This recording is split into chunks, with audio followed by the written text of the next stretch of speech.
ne vous êtes pas trompé de cours, je pense que vous pouvez revenir sur la page de titre. Voilà. Comment lire la Bible? Non, vous n'êtes pas dans le cours de Thomas Römer. Hein, nous sommes toujours bien dans le cours sur comment lire en littérature, dans la chaire littérature comparée. Mais vous savez que l'objectif que j'avais à l'intérieur de ce cours et de ce séminaire, c'était d'étudier les pratiques concrètes de lecture. Et c'était de donner la parole aux praticiens même de la lecture. Alors nous savons, et nous l'avons vu du reste également avec Ruskin et avec Proust ici même, hein, citant l'évangile de Luc, nous savons que nos manières de lire sont formées historiquement par la méthode de lecture qui est pratiquée sur les textes sacrés, pratiquée dans les églises, pratiquée dans les synagogues, pratiquée dans les mosquées. Et voilà de vrais praticiens, hein, ceux qui expliquent, qui commentent les textes sacrés pour les fidèles. Alors il se trouve que je regarde de temps en temps les textes de la messe, hein, chacun son péché mignon, sur une application qui s'appelle Liturgie. Et puis j'ai été intrigué et attiré par des commentaires toujours fins, toujours intelligents de ces textes de la messe dominicale qui étaient signés Marie-Noël Tabu. Et avec toujours quelque chose qui m'intéressait beaucoup et qui nous intéresse ici, à savoir que la façon dont ces commentaires géraient de manière très intelligente, d'un côté les exigences de la science biblique et de l'autre les exigences de la foi et de la doctrine dans un cadre, en l'occurrence, catholique. Or, vu d'un regard extérieur, cette double exigence de la vérité scientifique sur la Bible et puis de la vérité de foi, cette double exigence peut paraître contradictoire. Il y a une sorte de double injonction, de double bind, qui m'a intéressé en tant que problème même de lecture. Et l'on sait que, historiquement, l'Église catholique, elle n'est pas la seule parmi les églises, a longtemps été très méfiante à l'égard des sciences bibliques, dont le Collège de France est justement un repère historique avec Ernest Renan, Alfred Loisy et puis aujourd'hui Thomas Römer. Et donc j'ai contacté Marie-Noël Tabu, et d'abord sa première réaction, elle m'a dit je voulais qu'elle parle de sa manière de faire en tant qu'exégète, que lectrice. Elle m'a dit mais comment, je crois vous citer à peu près, comment oserais-je parler dans ce temple du savoir où Thomas Römer donne son cours, moi, simple, exégète, etc. Mais j'ai réussi à la convaincre, donc elle est là, devant nous, c'est merveilleux. Et justement, Marie-Noël Tabu fait quelque chose de différent de Thomas Römer. Et c'est pourquoi sa pratique nous intéresse. Alors, qui est-elle? Beaucoup la connaissent, parce que Marie-Noël Tabu est une figure importante du monde catholique français. D'abord, c'est une laïque, mère de famille, qui s'est convertie à l'exégèse biblique quand elle n'avait pas encore 30 ans, en 1968, si j'ai bien lu un article.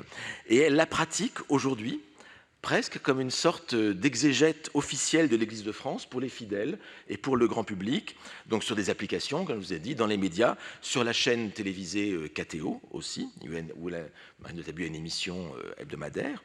Et puis elle a écrit beaucoup de livres d'exégèse destinés aux fidèles, Intelligence des Écritures en 6 volumes, qui est un commentaire des textes dominicaux, la Bible des familles, un commentaire sur le livre de Job, qu'est-ce que j'ai fait au bon Dieu, la souffrance et nous, un commentaire des Actes des Apôtres sur les origines de l'Église, et puis il va prochainement apparaître, je crois, un guide de lecture de l'Ancien Testament dans la liturgie. Voilà. Et donc, aujourd'hui, la question que j'ai posée à Marie-Noël Tabu, c'est comment lit-on la Bible à l'intention des fidèles avec ce double bind, cette double injonction. Et donc je suis content d'avoir une vraie praticienne ici, qui a l'habitude de parler en fait en public et à la télévision. Donc voilà, je suis très heureux de vous accueillir. Merci. Merci.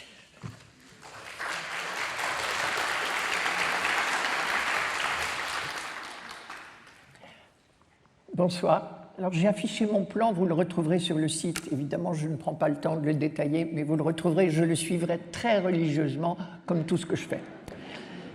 Alors, M. Marx me demande comment je lis la Bible, mais je vais commencer par vous faire un aveu. Je ne lis jamais la Bible. Désolé de vous décevoir, je ne lis jamais la Bible. Et si j'ai un conseil à vous donner, ne la lisez jamais. Pas plus qu'on ne lit un poème. Mignonne, allons voir. Si la rose qui ce matin avait déclose sa robe de pourpre au soleil a point perdu cette véprée, les plis de sa robe pourprée et son teint au vôtre pareil. En lisant ce poème, mais je vous l'ai trahi, c'est pareil pour la Bible. Donc, excusez-moi, je ne lis pas la Bible. Je vais quand même répondre à votre question. Comment je lis? D'abord, j'attire l'attention, vous l'avez un peu dit déjà, sur l'énormité de cette question. Il y a 80 ans, vous n'auriez pas pu la poser à un catholique. Il y a 80 ans, on ne se demandait pas comment lire. La lecture critique, c'est-à-dire à distance du texte, qui se permet de poser des questions, était interdite depuis le Concile de Trente par un décret de 1546, qui est évidemment une réponse à la réforme protestante qui a rendu l'Église très frileuse. Et donc à l'époque, alors il n'est pas du tout interdit de lire la Bible, on le dit parfois, c'est faux. L'Église catholique n'a jamais interdit de lire la Bible, j'ai vérifié. Mais elle a encadré la lecture. Seule la traduction latine de Saint Jérôme, la Vulgate, était autorisée et seule l'Église était légitime pour interpréter. Alors évidemment, on pouvait traduire dans les langues vernaculaires, y compris le français, mais toujours à partir de la Vulgate exclusivement.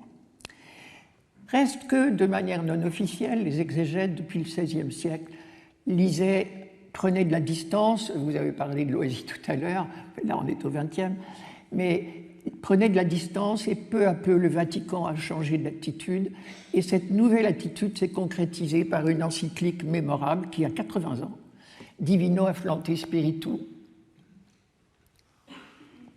dont j'ai noté au passage les éléments les plus importants. Désormais, c'était un devoir d'avoir une lecture critique de la Bible et d'abandonner la lecture fondamentaliste. Ce que j'appelle fondamentaliste, c'est prétendre à tout prix que la création a été faite par Dieu en 7 jours. Là, il y a longtemps qu'on a oublié ça, mais il y a 80 ans, je n'aurais pas pu le dire. Les insistances majeures, je les ai citées là, je les détaillerai après, bien sûr. Premièrement, recourir aux textes originaux et donc étudier les langues anciennes, pratiquer la critique textuelle, tenir compte du caractère de l'auteur, discerner et reconnaître les genres littéraires et enfin ne rien négliger de l'apport des sciences modernes, archéologie, histoire de l'Antiquité, sciences des lettres anciennes. Recourir aux textes originaux, étudier les langues anciennes, j'ai retenu une phrase qui vous fera peut-être sourire. Il y a maintenant tant de facilité pour apprendre ces langues, la langue hébraïque et les autres langues orientales, que l'interprète de la Bible, qui en les négligeant s'interdirait l'accès aux textes originaux, ne pourrait échapper aux reproches de légèreté et de nonchalance. J'en déduis qu'on devrait apprendre l'hébreu dans tous les séminaires. Deuxièmement, pratiquer la critique textuelle, c'est-à-dire purger le texte des erreurs, des copistes, il y en a, des glosses, des répétitions, des inversions de mots, c'est normal. Donc essayer de restaurer le texte dans sa pureté originelle. Et puis Jennifer Tamas nous a parlé le 30 janvier du phénomène de la sédimentation. Ça m'a bien amusé parce que ça on le vit tout le temps dans la Bible. Elle nous parlait d'Andromaque, moi je vais vous parler d'Esther. Esther, le livre d'Esther existe dans la Bible hébraïque, mais ensuite il a été complété très largement par la traduction grecque, la Septante qui a été faite vers 250 avant notre ère. Ça a été la Bible des premiers chrétiens, la Septante. Et Racine, lui, s'est inspiré du texte grec. Troisièmement, tenir compte du caractère de l'auteur. L'exégète doit s'efforcer de discerner quel fut le caractère particulier de l'écrivain sacré, ses conditions de vie, l'époque à laquelle il a vécu, les sources écrites ou orales qu'il a employées, enfin sa manière d'écrire. Il n'échappe en effet à personne que la loi suprême de l'interprétation est de reconnaître et de définir ce que l'écrivain a voulu dire. Quatrièmement, discerner et reconnaître les genres littéraires, j'y reviendrai tout à l'heure, et enfin ne rien négliger de l'apport des sciences modernes, l'archéologie, l'histoire de l'Antiquité, la science des lettres anciennes. Alors aujourd'hui, comment je lis ? M. Marx nous a dit un jour que le travail du lecteur est double, déchiffrer d'abord, interpréter ensuite. Déchiffrer. Déchiffrer, pour nous, c'est particulièrement difficile. Nous ne lisons que des traductions. L'hébreu ou le grec et quelques très, très, très rares passages d'araméen dans l'Ancien Testament, mais l'araméen a le même alphabet que l'hébreu. L'hébreu, donc, pour la très grande partie de l'Ancien Testament et le grec pour une partie de l'Ancien Testament, les livres les plus tardifs, et pour tout le Nouveau Testament. Alors, nos Bibles actuelles en français dérivent toutes non pas de la Vulgate, mais du texte originel, soit hébreu, soit grec. Vous avez ici un visuel donc hébreu. J'ai choisi les 2 premiers versets du premier livre de la Bible, la Genèse. Au commencement, Dieu créa le ciel et la terre. Voici un visuel grec. Là, j'ai choisi les 2 premiers versets de l'évangile de Matthieu. C'est la généalogie de Jésus. Heureusement, nous avons tous des Bibles interlinéaires, je vous rassure. Voilà un interlinéaire hébreu. Dans chaque bloc de 2 lignes, vous avez la première ligne en hébreu et en dessous le mot à mot. Ça facilite quand même beaucoup les choses. Un interlinéaire grec, cette fois-ci, j'ai pris 2 blocs de lignes, enfin le bloc de 2 lignes toujours, mais la ligne d'en dessous en français est une traduction. C'est l'interlinéaire grec qui est le plus en usage à l'Institut catholique, par exemple, où j'ai fait mes études. Mais ma petite fenêtre à moi, c'est pas ça, c'est la traduction liturgique. Alors la traduction liturgique n'est qu'une traduction possible parmi bien d'autres. Elle a évidemment un risque, c'est d'être orientée par la lecture chrétienne. Alors vous me demanderez pourquoi y a-t-il autant de traductions que de Bibles différentes. Alors je vous donne la réponse que nous donnait notre professeur de grec à l'Institut catholique il y a 50 ans, et que je trouve magnifique. Une langue est un filet jeté sur la réalité des choses. Une autre langue est un autre filet. Il est rare que les mailles coïncident. Ce qui m'amène à vous parler des difficultés de la traduction. L'absence de vocalisation, c'est-à-dire qu'il n'y a pas de voyelle à l'origine dans le texte. Un système verbal extrêmement différent, particulièrement entre l'hébreu et le français. Le champ sémantique de l'hébreu, ce que j'appelle les faux amis, vous avez ça dans toutes les langues, une pensée circulaire, la logique hébraïque n'est pas du tout la même que la nôtre, et enfin les caractéristiques de style.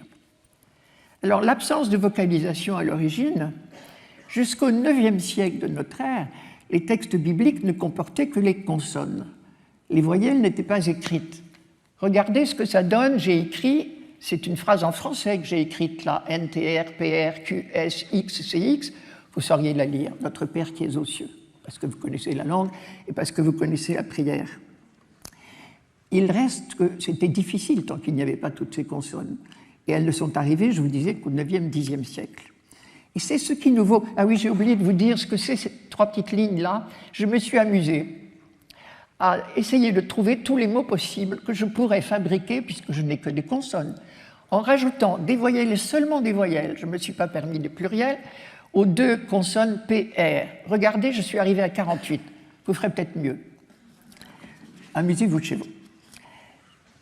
Mais c'est ce qui nous vaut une erreur de lecture de Saint Jérôme et du coup une merveilleuse statue de Michel-Ange, étrange un peu quand même, Moïse porte des cornes. Pourquoi cette histoire? Moïse est redescendu de la montagne, il avait rencontré Dieu. Nous sommes au chapitre 34 de l'Exode. Et le texte hébreu dit « il ne savait pas que son visage », et puis il y a un verbe évidemment, 3 consonnes, Q-R-N, A. Je mets quoi comme voyelle? Si je mets Koren, au E, ça donne « était cornu ». C'est ce que Jérôme a lu. Si je mets Karan, de A, c'est rayonner. Aujourd'hui, le texte porte Karan, mais quand Jérôme a traduit, il a traduit cornu. Il faut savoir que les cornes étaient un symbole de puissance, ce n'était pas du tout blasphématoire. C'était un symbole de puissance à l'époque. Et voilà donc Michel-Ange, le Moïse de Michel-Ange, une sculpture qui date de 1513. Jules II est mort en 1513, dans l'église Saint-Pierre-aux-Liens à Rome. Autre exemple, Jéhovah. Ça, c'est le pur fruit de l'ignorance, ce mot-là. J'ose jamais le dire aux témoins de Jéhovah que je rencontre. Lorsque le texte porte les fameuses 4 consonnes du nom de Dieu YHVH, que l'on ne se permet jamais de prononcer par révérence pour le nom ineffable, on lui attribue, dans le texte hébreu, on lui attribue 3 voyelles qui sont celles d'un autre mot. Et nous, du coup, spontanément, on lit l'autre mot. Et ces 3 voyelles sont E-O-A. Un ignorant a traduit Jéhovah. Un système verbal différent maintenant. Nos modes indicatifs, imparfaits, passé, futur désignent la sphère du temps dans lequel se déroule l'action. Mais l'hébreu, lui, précise d'abord l'aspect, ce qu'on appelle l'aspect de l'action. Elle est achevée ou elle n'est pas achevée? On dira accomplie ou inaccomplie. Et la sphère du temps où elle se déroule sera précisée par le contexte. Si bien que cette phrase que nous disons le 1er janvier, Que le Seigneur te bénisse et te garde, qu'il fasse sur toi rayonner son visage. C'est une phrase du livre des Nombres. On pourrait tout aussi bien grammaticalement la traduire. Aujourd'hui, le Seigneur te bénit et te garde. Demain, le Seigneur te bénira et te gardera. Dans le passé, le Seigneur te bénissait et te gardait. C'est le contexte qui va me préciser la sphère du temps. Le champ sémantique de l'hébreu, je ne m'y étends pas, mais je prends l'exemple qui pour moi est le plus cruel. Le même mot désigne le péché et le sacrifice que j'offre en réparation pour le péché. Allez choisir. Les faux amis, alors il y en a des quantités. Dans le vocabulaire de saint Paul, c'est fréquent parce que Paul, vous le savez bien, écrit en grec. Les lettres de Paul sont en grec, mais il pense en hébreu. Par exemple, quand je lis dans la lettre aux Colossiens, « J'achève dans ma chair ce qui manque à la passion du Christ ». Ça veut dire tout simplement l'œuvre de l'évangélisation pour laquelle Jésus a donné sa vie n'est pas achevée, j'ajoute ma petite vie, ma chair. Ça ne veut pas dire une seconde, le Christ n'a pas assez souffert, il en manque, donc il faut en rajouter. Ce que j'ai parfois entendu quand même. Chez lui, encore le sens du mot foi. C'est un écrivain juif qui m'a fait entendre ça d'ailleurs, Shalom Ben-Chorin. La foi chez Paul n'est pas un catalogue de vérités à croire, c'est une attitude de confiance éperdue. Ou encore, le mot hébreu que nous traduisons rédempteur veut dire libérateur. C'est pas la même chose. Libérateur, celui qui fait tomber les chaînes, c'est l'image qui est derrière. Ou encore le mot expiation. Il faut savoir que le sujet du verbe expier en hébreu, c'est toujours Dieu. C'est Dieu qui rend pieux. Rien à voir avec ce que nous imaginons. C'est Dieu, alors l'image qui est derrière, c'est Dieu qui couvre les péchés des hommes, qui les recouvre pour ne plus les voir. La meilleure traduction serait absolution. Cinquièmement, j'ai dit une pensée circulaire. Je n'ai pas trouvé d'autre expression meilleure pour dire le fonctionnement logique de quelqu'un qui est de langue maternelle hébréophone ou arabophone, c'est le même système logique, leur pensée est circulaire, je ne sais pas le dire autrement. Alors que nous faisons un discours, nous allons pas à pas, et vous pouvez déduire ce que je dis de ce qui a précédé. Enfin, les caractéristiques de style, il est très fréquent chez les prophètes ou dans les psaumes d'avoir des versets en deux parties, avec ce qu'on appelle le parallélisme ou le balancement. Et en général, la deuxième partie explique la première. Je prends un exemple dans le psaume 102, 103. « Bénis le Seigneur, ô mon âme, bénis son nom très saint, tout mon être. Âme et tout mon être sont synonymes. » Les enjeux de traduction maintenant, vous le devinez qu'avec toutes ces difficultés que nous n'allons pas manquer d'enjeux. L'enjeu théologique de la qualité de la traduction, le risque de choix idéologique, un problème majeur, on injecte toujours sa théologie quand on traduit, c'est évident. Et quatrièmement, pourquoi est-ce que j'attache tant d'importance à ces 4 lettres du nom de Dieu, YHVH, ce qu'on appelle le tétragramme?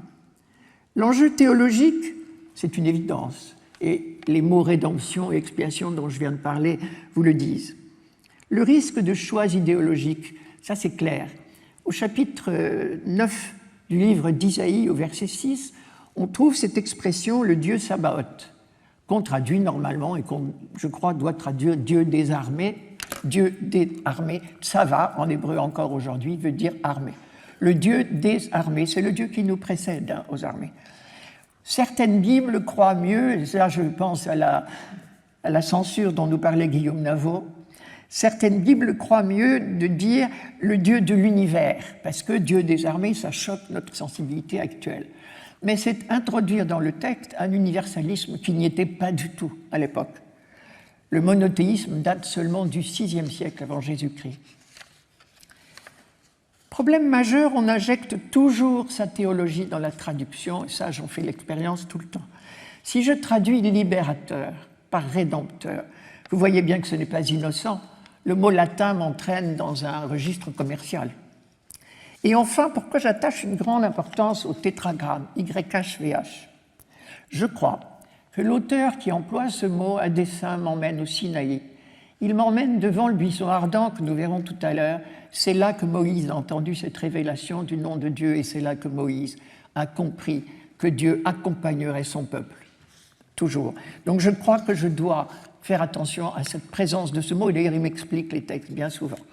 Alors, une directive romaine du 24 octobre 2008, il y a déjà plus de 15 ans, par cette directive, l'Église s'est interdit et nous demande de ne pas utiliser, c'est interdit d'employer le mot Yahvé, qui ne passe normalement jamais de notre bouche.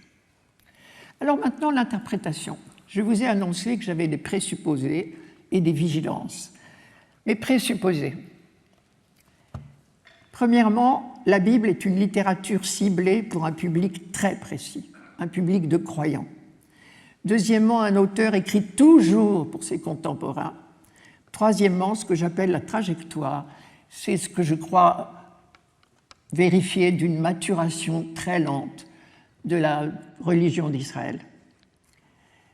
Littérature ciblée pour un public très précis, un public de croyants. C'est vrai, je crois que la Bible est un catéchisme, écrit par des croyants, pour éclairer, pour fortifier leur foi. Saint Jean le dit très clairement dans le chapitre 20 de son évangile, il dit « Jésus a encore fait bien d'autres choses qui ne sont pas dans ce livre, mais j'ai écrit ça pour que vous croyiez. » Je crois que c'est vrai pour tous les livres bibliques. Alors qu'est-ce que c'est que la caractéristique du croyant? Il est convaincu de la fidélité et de la bonté de Dieu, il fait confiance. Moi-même, je tiens des propos de croyants, j'assume, mais je reconnais que c'est un biais très particulier. Or, quel est le premier article de foi du peuple juif? Ce n'est pas la création, comme dans les credos chrétiens, c'est le buisson ardent. Regardez ce buisson ardent superbe. Je vous rappelle le récit, nous sommes au chapitre 3 de l'Exode, Moïse, berger dans le désert, vous savez qui s'est enfui d'Égypte. Berger, il a été attiré par une vision surprenante. Un buisson brûlait sans se consumer.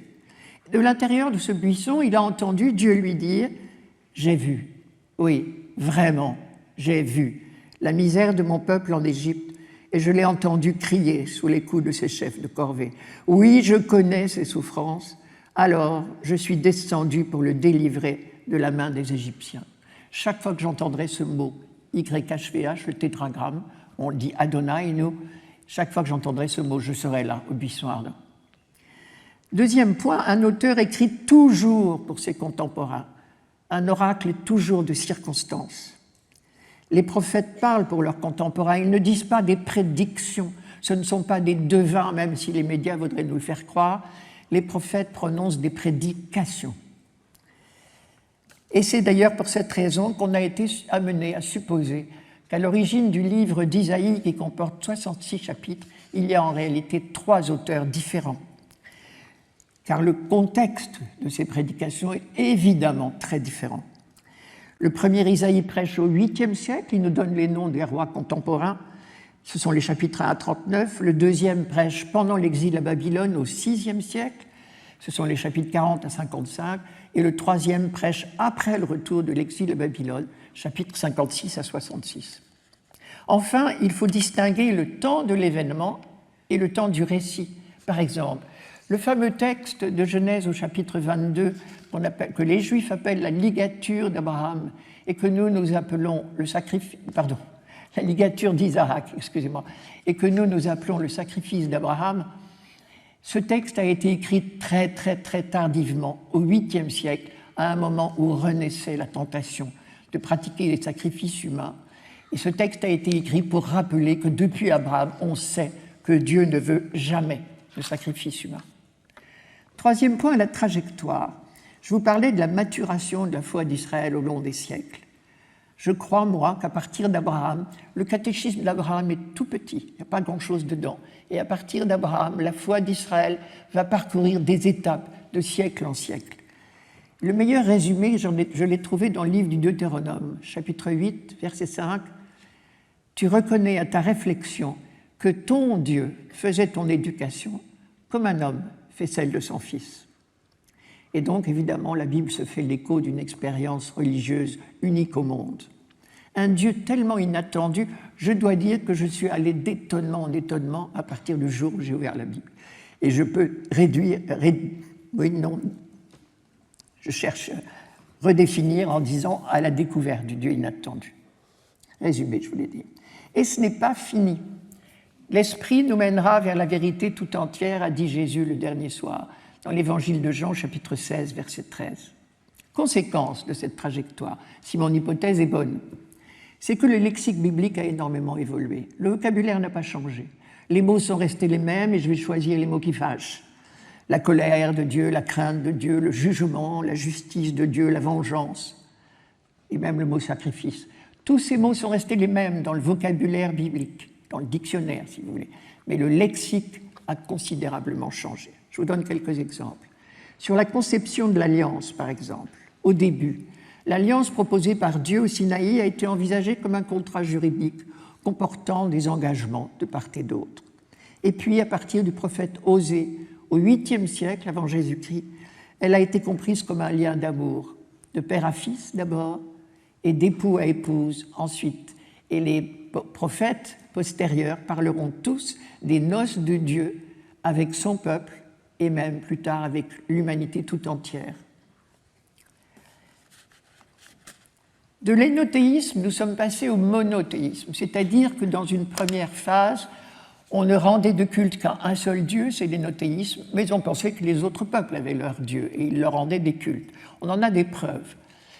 Et on a découvert le monothéisme seulement pendant l'exil à Babylone, au VIe siècle. Encore une évolution sur le mot Messie. La compréhension du thème du Messie a considérablement évolué au cours des siècles, si bien que quand on chante à Noël, depuis plus de 4000 ans, nous le promettaient les prophètes, je ne peux pas m'empêcher de rire un peu. Il ne faut jamais croire les chansons. Enfin, sur la vengeance de Dieu et la justice de Dieu, encore un mot, parce que ce sont des mots difficiles. Au début, on considérait Dieu comme un comptable qui récompense les bons et punit les méchants, c'est ce qu'on appelle la logique de rétribution. À la fin de l'histoire biblique, on sait que Dieu n'est pas un comptable. Et alors évidemment, c'est dans le texte les plus récents que je trouve les plus belles phrases. C'est dans le livre de Ben Sirac, le sage, qui est un livre du IIe siècle avant Jésus-Christ, vers 180. Cette phrase extraordinaire, et je crois que le bon larron l'avait entendue. « Examine-toi attentivement, et alors, à l'heure des comptes, tu trouveras le pardon. » Ben Sirac, chapitre 18, verset 20. À noter que l'évolution, malheureusement, non, peut-être pas malheureusement, c'est humain, n'est pas uniforme selon les régions, selon les époques, selon les couches sociales. Ce qui fait que vous aurez parfois des discours parfaitement contradictoires. Dans des textes de la même époque, je prends pour exemple, après l'exil à Babylone, le discours sur l'accueil des étrangers dans les synagogues à Jérusalem, quand on est rentré au pays. Il y a eu un discours d'ouverture chez le 3e Isaïe, chez Jonas, chez Ruth, et il y a eu un discours que je dirais identitaire chez Esdras et Néhémie.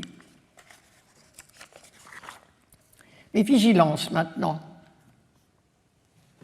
Évidemment, l'objectif ultime est de ne pas faire dire au texte ce qu'il ne dit pas, mais d'essayer d'exploiter tous les indices. Premièrement, respecter le genre littéraire, me méfier des influences, de ce que j'appelle le prêt-à-penser, me méfier de mes propres ornières, remettre dans le contexte scripturaire, historique de la Bible, et enfin déceler les influences étrangères. Respecter le genre littéraire, il y a une variété extraordinaire dans ce livre qui n'est pas si grand pourtant, c'est toute une bibliothèque ce livre. Et c'est là que nous allons évidemment quitter la lecture fondamentaliste. Mon guide en Israël me dit une phrase qui me semble assez imagée. Quand un poète dit d'une femme qu'elle a des seins d'albâtre, ne va pas chercher de quelle carrière ils ont été extraits. Je ne vous apprends rien en vous disant qu'une fable n'a pas de vérité historique, vous le savez depuis longtemps, même chose pour les paraboles. Me méfier du prêt-à-penser. Ce que j'appelle le prêt-à-penser, je pense ici à ce que nous a dit Jennifer Tamas. Ces textes, ils ont été 1000 fois commentés, et donc nous sommes des lecteurs sous influence. Comment se fait-il, là vous voyez, nous sommes au paradis terrestre avec Adam et Ève, comment se fait-il que nous décrivions le paradis terrestre avec un pommier, une pomme, il n'y a ni pomme ni pommier. Il y a l'arbre de la connaissance de boni et mali. Vous connaissez le bonus et le malus. Bon, c'est tout en latin, boni et mali. Mais il se trouve que le même mot malus en latin veut dire pommier. Alors je pense que tout spontanément, les artistes ont représenté des pommiers et des pommes et nous voilà perdus. Et du coup, nous ne comprenons rien au texte parce qu'il n'est pas question de ça du tout, ni de pommes à croquer. Autre exemple, la vision de la femme enceinte dans le chapitre 12 de l'Apocalypse. Nous avons la vision tout à fait fantasmagorique d'une femme dans le ciel, tordue dans les douleurs de l'enfantement. Il est de bon ton d'y voir Marie, la mère de Jésus. Je suis convaincue que c'est faux, complètement faux. Mais on est sous influence. Et puis, qui dit que j'ai raison? Troisièmement, me méfier de mes propres ornières. Il faut quand même être lucide. Au bout de 30 ans de commentaires, j'ai inévitablement mes ornières, mes tics de langage, inévitablement mes petites lectures personnelles, que j'avoue, que je n'avoue pas. D'autant plus qu'on injecte toujours sa propre théologie ou ce que l'on croit savoir ou ses propres questions. Et donc, je risque en permanence d'attirer à moi le texte, ce qui est évidemment grave si je crois que c'est la parole de Dieu. D'autant plus que beaucoup de textes se prêtent à des interprétations différentes. Je reste là dans le paradis terrestre. Le commandement donné par Dieu au paradis terrestre, vous ne mangerez pas du fruit de l'arbre de la connaissance du bien et du mal, sinon vous mourrez. Était-ce menace d'un châtiment ou mise en garde, comme on interdit à un enfant de traverser l'autoroute? Et de quelle mort s'agissait-il? Mort physique, biologique ou spirituelle? Du coup, je crois très important de travailler en groupe. Le travail solitaire n'est pas très bon. Il faut pouvoir écouter d'autres interprétations et accepter de remettre en cause les miennes, évidemment. Ne jamais oublier que je balbutie et qu'on travaille toujours par hypothèse. Pour une chrétienne, en plus, le risque est évident de faire des ponts trop vite entre l'Ancien et le Nouveau Testament.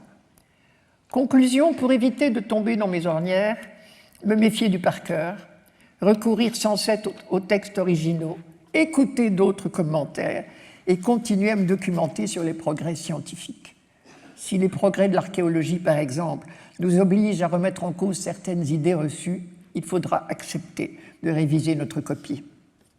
Remettre dans le contexte scripturaire, historique, politique, c'est travailler sur le texte large, ne pas me contenter du petit verset que je dois commenter. C'est aussi pratiquer ce qu'on appelle l'intertextualité. Beaucoup de faits bibliques sont rapportés dans plusieurs livres.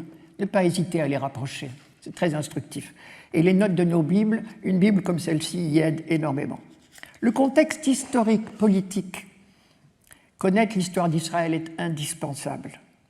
Le problème, c'est qu'on la connaît principalement par la Bible elle-même. Alors où vais-je me renseigner? Chez Flavius Joseph, un historien du 1er siècle de notre ère. Il a vécu de 37 à 100, mais il est partial parfois. Aussi, un autre lieu pour se renseigner, ce sont les annales des rois contemporains d'Israël. Et nous avons par exemple au Louvre la stèle de Mécha. Mécha, roi de Moab, c'est-à-dire aujourd'hui la Jordanie, au 9e siècle avant notre ère. L'ennui, c'est qu'une stèle est toujours à la gloire de celui qui l'érige. Alors, puis-je lui faire confiance? Vous vous doutez que l'intérêt de l'histoire est évident. Par exemple, pour comprendre les controverses de Jésus avec les pharisiens, je les comprends mieux depuis que j'ai lu Flavius Joseph, qui là est tout à fait crédible. On comprend le contexte juif du 1er siècle. Ou encore les écrits de Qumran nous éclairent. Difficulté supplémentaire, beaucoup de textes sont antidatés. Par exemple, le Deutéronome que j'ai cité tout à l'heure l'est évidemment. Mais par exemple, le prophète Daniel prêche au 2e siècle avant notre ère, vers 167-164. Il prétend être le contemporain de Nabuchodonosor, au 6e siècle avant Jésus-Christ. Mais en fait, c'est plus facile pour Daniel en période de persécution du roi grec Antiochus Épiphane, qui est effroyable, c'est plus facile de parler de Nabuchodonosor et des persécutions de Nabuchodonosor que de celles du tyran actuel. Enfin, connaître les coutumes. Je pense à la crèche de Bethléem. Je ne peux pas faire de discours misérabiliste sur le pauvre Jésus chassé la nuit de Noël par d'infâmes gens qui n'ont pas accueilli. Quand on connaît l'hospitalité orientale, c'est impensable. Et depuis que j'ai vu à Taïbé une maison palestinienne du 1er siècle, elle ne comporte que 2 pièces. La pièce à vivre pour tout le monde, jour et nuit, hommes, femmes, enfants, et les tables. Une petite jeune femme en train d'accoucher était probablement moins gênée par les regards des vaches. Enfin, essayons de ne pas commettre d'anachronisme. C'en est un grave de parler de Palestine pour l'Ancien Testament. Le mot Palestine a été brodé par l'empereur Adrien en 135 après Jésus-Christ, à partir du mot philistin. Pourquoi? Pour embêter les Juifs, parce que les Philistins sont les ennemis héréditaires. Enfin, déceler les influences étrangères. Les contacts avec les peuples environnants n'ont pas manqué. Vous savez toutes les dominations successives sous lesquelles on a vécu. L'Égypte, l'Empire assyrien, la Babylonie, la Perse, la Grèce, puis Rome. Ensuite, la bande côtière, Israël, le long de la mer Méditerranée, est une bande de passage pour les armées comme pour les commerçants. Pour les armées, parce qu'on ne va pas traverser le désert d'Arabie quand on veut aller se battre à Babylone ou en Assyrie. On remonte le long du croissant fertile, c'est normal. Et tous ces gens-là parlent. Il y a eu aussi l'exil à Babylone, bien sûr, 50 ans. On a eu le temps de côtoyer une culture étrangère. Et je vous ai représenté ici le Code d'Hammurabi qui est au Louvre, comme vous savez. C'est dans le Code d'Hammurabi qu'est née la loi du talion, œil pour œil, dent pour dent. Elle n'est pas née dans la Bible. Le Code d'Hammurabi date du XVIIIe siècle avant Jésus-Christ. Elle est citée dans la Bible, je vous la donne. S'il arrive malheur pour malheur, s'il arrive malheur, tu payeras vie pour vie, œil pour œil, dent pour dent, main pour main, pied pour pied, brûlure pour brûlure, blessure pour blessure, meurtrissure pour meurtrissure. Cette loi était une étape, ce n'est pas fini, ce n'est pas encore le meilleur des mondes, je vous l'accorde.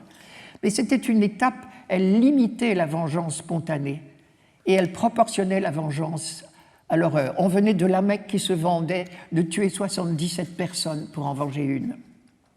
Je remarque au passage que dans le Code d'Hammurabi, elle est plus cruelle, car abîmer un homme important, un notable, c'est beaucoup plus grave que d'abîmer quelqu'un d'ordinaire. Dernier emprunt, je ne peux pas vous donner tous les emprunts que nous trouvons dans la Bible, mais je vous en donne un chez saint Paul, dans la première aux Corinthiens. C'est une illustration de la fable du ventre et des membres. Elle ne date pas de saint Paul, je vous rassure. Paul nous dit « L'oreille aurait beau dire « Je ne suis pas l'œil, donc je ne fais pas partie du corps », elle fait cependant partie du corps. Il y a plusieurs membres et un seul corps. L'œil ne peut pas dire à la main « Je n'ai pas besoin de toi ». La tête ne peut pas dire aux pieds « Je n'ai pas besoin de vous ». Le message de Paul, c'est « Tout le monde a besoin de tout le monde. Chacun a sa place dans la communauté ». Pour ce faire, il s'appuie sur un discours très connu de ses interlocuteurs. C'est la fable d'Ésope, je vous ai mis juste la date, le 7e siècle avant Jésus-Christ, cette fable qui s'appelle « Fable du ventre et des autres membres ». Alors je vous la raconte. C'est l'histoire d'une révolte des membres contre l'estomac.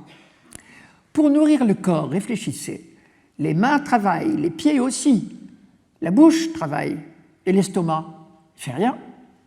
Alors un jour, on a fait grève, et la main a refusé de porter la nourriture à la bouche.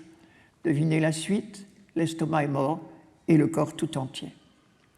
Cette fable était connue à Rome. Alors, 7e siècle avant Jésus-Christ, elle pourrait n'être pas connue. Mais en fait, elle était connue à Rome, on en a la preuve chez Tite-Live, et elle a été exploitée par les consuls en 494 avant notre ère, par un certain consul Ménénius, pour calmer un mouvement social. Vous voyez que nous n'avons rien inventé. Plus près de nous, bien sûr, vous connaissez celle de La Fontaine, les membres et l'estomac. Un autre exemple, c'est la parabole du riche et de Lazare, que vous connaissez, mais je ne peux pas m'étendre. Je vous rappelle seulement deux personnages, un riche, bien logé, bien nourri, un autre, tout pauvre, malheureux, crevant de faim, malade, à sa porte. Les deux sont morts. La situation s'est retournée. Et l'on peut voir Lazare, heureux, dans le sein d'Abraham, dit le texte, et Abraham, lui, dans un lieu de torture. Au départ, c'était un conte égyptien. Et dans le conte égyptien, c'était pas tout à fait pareil. Le riche était plein de péchés et le pauvre était plein de vertus. Alors évidemment, quand ils sont morts, les deux ont passé sur la balance et leurs mérites ont été soigneusement pesés. On était dans la logique de rétribution dont je parlais tout à l'heure. Dans la parabole de Jésus, ce qui m'intéresse, chez Luc, il n'est pas question ni de balance ni de mérite, car Dieu n'est pas un comptable.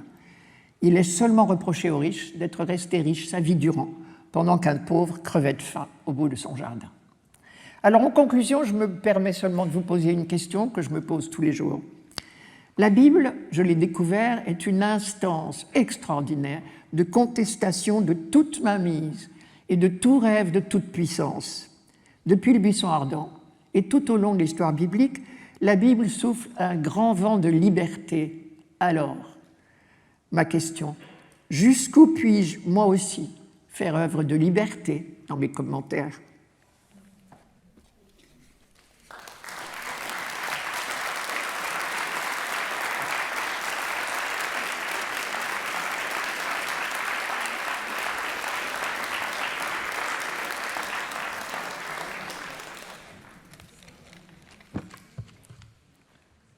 Vous installez ici ou Ah, pardon. restez comme vous voulez? Tout ce que vous voulez. Je suis prête à tout. Je suis prête à tout aujourd'hui. Merci. Ben merci beaucoup pour ce témoignage. D'abord, il y a des choses fort intéressantes sur la Bible que vous nous avez dites et sur la complexité quand même de ce matériau. Et je voudrais, à la fin, vous avez dit, au bout du compte, poser la question fondamentale, à savoir, est-ce qu'il est possible, est-ce que vous avez la liberté de tout dire? Vous êtes praticienne, donc vous avez cette science que vous avez étudié la Bible, vous avez étudié l'hébreu, le grec, le latin bien sûr, et vous avez tout ce savoir-là, et puis vous allez, chaque dimanche, vous allez faire un commentaire, et qui est très différent. Enfin, je me réfère toujours à sur cette application Liturgie, il y a 2 commentaires. Il y a un commentaire, c'est intéressant, il y a un commentaire qui est un peu comme une homélie, hein, qui fait pas par vous, par quelqu'un d'autre, je ne sais pas, c'est anonyme, je crois, et qui est une homélie telle qu'on pourrait la voir à l'Église, c'est-à-dire qui décerne le sens spirituel du texte du jour. Et puis il y a votre commentaire qui arrive, qui lui est un commentaire qui n'est pas indifférent au sens spirituel, c'est ça qui est intéressant, mais qui est beaucoup plus informé sur une exégèse, une explication linéaire, terme à terme des textes du jour. Comment vous voyez votre travail? Et voilà, vous pouvez garder, non, c'est bon. On m'entend? Oui, c'est bon. Ouais. Alors moi, je ne suis pas pasteur, j'ai aucune mission pastorale, donc je suis très à l'aise avec ça, j'ai aucune envie de faire une homélie, franchement. Ouais. C'est pas mon métier.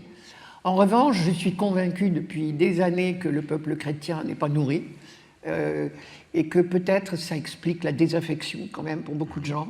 Moi, la Bible, elle a changé ma vie, ce qui est logique. Et pour beaucoup de gens, elle ne risque pas de changer la leur parce qu'on ne leur explique rien et que ces textes sont quand même très difficiles, je trouve. Donc, mais je suis très à l'aise, alors je suis contente d'entendre des homélies et follement contente de ne pas les faire. Alors là, je trouve que leur travail est très difficile, je ne les envie pas. Mais je pense qu'on a vraiment besoin d'entrer dans la compréhension. C'est vrai qu'au bout de 30 ans, les textes ne me parlent plus que le premier jour. Je me souviens de mon tout premier cours à la Cato, alors il y a très très longtemps, en 1975, je crois. Je n'avais jamais ouvert une Bible de ma vie, ou à peu près pas, et à l'église, on en lisait, mais on ne nous l'expliquait pas. Et je me souviens que le professeur nous a donné un texte à commenter. Il me semble que c'est un texte du Lévitique dans lequel je ne comprenais mais rien. Il nous a mis en petit groupe. Heureusement, il y avait des gens savants dans le petit groupe. Et quand on est venu rendre compte, comme on fait toujours, une religieuse s'est levée, toute sainte, toute mignonne, et a dit, elle avait trouvé dans ce texte que Dieu est bon, que Dieu est grand, que Dieu est juste, que Dieu nous aime, etc. Je me disais, où est-ce qu'elle a trouvé tout ça? Et le professeur lui a dit, ce n'est pas dans le texte, ma sœur. C'est vrai qu'on risque toujours d'injecter ce qu'on croit savoir par ailleurs. Ouais. Mais on a besoin d'explications, et j'ai bien besoin, moi, de ces 50 ans pour comprendre un peu. Tout à l'heure, vous avez dit quelque chose d'intéressant. Vous avez commenté cette image qu'on a dans l'Apocalypse d'une femme dans le ciel, sur les étoiles. Chapitre 12, oui. Voilà, et qui a beaucoup informé une iconographie catholique très connue. On a ça sur les médailles de chapelle miraculeuse. Enfin, c'est assez. Et comment vous... Je ne peux pas croire que c'est elle, parce qu'il me semble que ce n'est pas le sujet. Quand l'Apocalypse est écrite, on est probablement, on ne sait pas du tout, mais on est probablement fin 1er siècle. Marie n'est pas le sujet. Qu'est-ce qui se passe? On est en période de persécution. Moi, je crois que c'est le peuple d'Israël enfantant le Messie. Et enfantant dans la douleur, parce qu'on est en persécution. Marie n'a rien à voir avec ça, je pense. Et ça, je n'ai pas vérifié, mais vous l'avez écrit dans des commentaires de textes dominicaux. Vous ne vous permettriez pas de le dire. Maintenant, alors je vais être franche, J'ai commencé les commentaires à la radio, c'est la radio qui a commencé, la télé après. Oui. Les commentaires à la radio ont commencé il y a 30 ans, il y aura 30 ans dans quelques jours. Je dois dire qu'il y a 30 ans, je n'osais pas dire ce que j'ai dit là. Mais je dois dire aussi qu'en 30 ans, je n'ai jamais reçu d'aucun prêtre, d'aucun évêque, une critique. Ce qui est quand même... On n'a pas le droit de dire que les femmes n'ont pas leur place dans l'Église, ça me paraîtrait tout à fait injuste. J'en ai rencontré beaucoup qui m'ont dit « Oh, ça me sert, hein. Je vous copie. » Tant mieux, on est fait pour ça. Ouais. Mais moi, je fais seulement le travail de compréhension, j'essaye. Hein. Eux, c'est autre chose, c'est vraiment autre chose. Donc, il vous arrivait de vous censurer, maintenant vous vous censurez moins, ou plus du tout? Ils ne m'ont jamais censuré. Vous-même, moi. Vous auto-censurez? Oui. Oui, quand même. Je relis... ce sont les mêmes textes tous les 3 ans. Oui. Donc j'ai quand même la base du travail, surtout que ça a fait des livres. Mais je relis et je corrige et je me dis, tiens, là, puis je retourne mieux au texte aujourd'hui qu'il y a 50 ans, c'est clair. Oui. Et ça, c'est vraiment compliqué. D'autant plus qu'on ne sait même pas... Par exemple, je me suis mise à apprendre le syriaque, parce que vous avez des évangiles en syriaque, et il n'y a pas toujours la même traduction. Alors, lequel a précédé l'autre? Et pourquoi c'est pas pareil? Par exemple, j'ai un vrai problème avec Saint Jean. Ça, je n'ai pas trouvé la solution. Jean 21, 15, Jésus dit à Pierre, m'aimes-tu? En français, m'aimes-tu? Oui, je t'aime. M'aimes-tu? Oui, je t'aime. M'aimes-tu? Oui, tu sais bien que je t'aime. Ouais. En grec, il y a 2 mots. Philéo, m'aimes-tu d'amitié? Agapao, m'aimes-tu d'amour? Tiens, c'est intéressant. C'est mon guide en Israël qui me l'a appris. Athée, mais qui connaît la Bible bien mieux que moi. Alors, d'où ça vient, ces 2 mots-là? J'ai été voir la rétroversion hébraïque, moderne, bien sûr.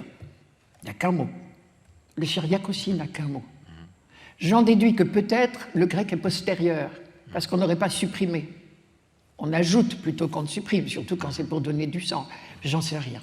Ça, je ne le dirai pas, je pense, dans un commentaire, ça devient trop compliqué, trop long, et j'en sais rien. Et dangereux.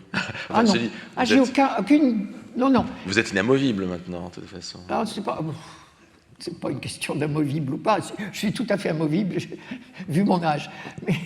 Mais non, vraiment, j'apprécie beaucoup que jamais personne ne m'ait fait de remarques désagréables. Et j'ai au contraire rencontré beaucoup d'évêques me disant je vous connais. Bon, tant mieux si ça peut servir, c'est tout. De toute façon, tout n'est pas vérité de foi dans la présentation. Absolument, tout n'est pas parole d'évangile. Tout n'est pas parole d'évangile. Par exemple, un exemple que je n'ai pas donné, mais le récit des tentations de Jésus, je suis convaincu que c'est une dramaturgie, ce n'est pas un récit, ce n'est pas un reportage. On le voit ça effectivement une composition. Dans les évangiles, c'est-à-dire effectivement, il y a beaucoup de paraboles qui sont devenues des faits ou des miracles attribués à Jésus. Le cas typique, c'est la parabole de l'arbre qui porte du fruit et qui, parce qu'il est de bons fruits ne peuvent pas sortir d'un mauvais arbre. En gros, dit Jésus, je sais plus, j'ai pas vérifié, donc j'ai pas les références comme vous sous la main. Mais dans un autre évangile, c'est Jésus qui interdit à un arbre, à un figuier, de porter du fruit parce qu'il est... voilà. Et donc, il y a une malédiction qui m'a toujours étonné, enfin, qui n'est pas très écologique, une malédiction portée contre un arbre. Mais en fait, il me semble, je ne sais pas ce que vous en pensez, qu'en fait, on a le transport dans un récit de miracle de quelque chose qui était à l'origine une parabole sur le fruit et l'arbre. C'est très intéressant. Alors ce texte-là, je ne l'ai jamais travaillé, ça c'est ma faille, c'est que je suis déjà tellement occupé à travailler les textes des dimanches, parce que sur 3 années liturgiques, et il y a quand même, je ne sais pas combien, j'ai compté, le nombre de textes qu'il y a par an, c'est considérable, 720 je crois. C'est beaucoup. Donc, celui-là n'est pas... Vous voyez, nos liturgistes sont très sages. Oui, ils ne l'ont pas mis dans les lectures du dimanche. Ils sont prudents, effectivement. Ils sont très prudents. Ouais. Merci à eux. Voilà, c'est ça. Mais ça ne vous ennuie pas, parce que ça fait 30 ans que vous faites ce travail-là. Donc, vous avez vu passer ces textes 10 fois sous les yeux, à peu près. Quel bonheur. Puisque c'est 3. Et vous répétez, vous modifiez, comment vous faites? Je me répète forcément... mais je retravaille, je les découvre à chaque fois. Alors, par chance, j'ai tout oublié à chaque fois, donc je suis assez neuve, donc tant mieux. Et ils m'émerveillent à chaque fois, et je regrette qu'une chose, c'est de ne pas travailler davantage. Donc, pas me plaindre, enfin, l'heure sonne ou ça va s'arrêter. Oui, tout à fait. Non, c'est pas celle-là. Oui, on la voit, l'heure va sonner, enfin, elle ne sonne pas. Mais... Et donc, vous continuez à vous informer sur sur l'avancée des sciences bibliques, je ne sais pas, à écouter, regarder les. Oui, je suis allé cet hiver à cause de vous. J'ai travaillé beaucoup. Ah, très bien. Parce que j'ai été chercher le livre La Bible dévoilée et les DVD qui vont avec. Oui. Et même si je n'étais pas d'accord avec tout, ça m'a énormément intéressé. Et puis, il se trouve que dans la résidence de Vieille-Berbe où je suis, j'ai un voisin qui fait partie de la contre-réforme catholique. Alors, lecture plus fondamentaliste, tu meurs. L'ennui, c'est il m'a prêté un livre, il m'a prêté des DVD, et j'ai regardé presque tout ça à cause de vous, et grâce à vous, ça m'a énormément intéressé, parce que même quand on n'est pas d'accord, ça fait travailler. Donc ça m'intéresse tout à fait. Et oui, bien sûr, et je me dis que je vais continuer. Vous m'avez redonné la pêche, peut-être. Donc vous allez écouter les cours de Thomas Romer Oui, peut-être. Merveilleux. Voilà une nouvelle auditrice. Non, mais écoutez, je trouve que c'est un très beau, témoignage. Je crois que c'était très sensible, c'est l'intégrité de la démarche, hein, vraiment qui est remarquable, c'est vrai. Et c'est une vertu chrétienne, mais aussi une vertu de. Enfin, je ne sais pas si c'est une vertu chrétienne, ça ne fait pas partie des vertus théologales ou des vertus cardinales, mais c'est une vertu de lecteur, me semble-t-il. Et je crois que. Si on veut être un peu scientifique, c'est le b.a.-ba. Et voilà, c'est cette. Vous êtes très très consciente me semble-t-il, du problème, enfin, de ce que c'est de commenter, mais il faut faire ce travail scientifique tout en essayant de s'adresser à des fidèles dans le cadre d'une foi donnée, en l'occurrence la foi. Pour tourner le bouton de Radio Notre-Dame ou de KTO, il faut quand même le vouloir. Donc oui. J'ai un public. Tout à fait. Mais je pense que vous êtes très suivi. Hein, je ne sais pas. En tout cas, là, vous attirez un nouveau public qui pourra peut-être vous écouter. Et je recommande cette finesse, cette modestie aussi, je pense, dans l'approche. Je la trouve tout à fait remarquable. Je pense qu'il y a quelque chose là d'un modèle de lecture, en tout cas un modèle de lectrice. Je vous remercie infiniment. Merci. Merci beaucoup.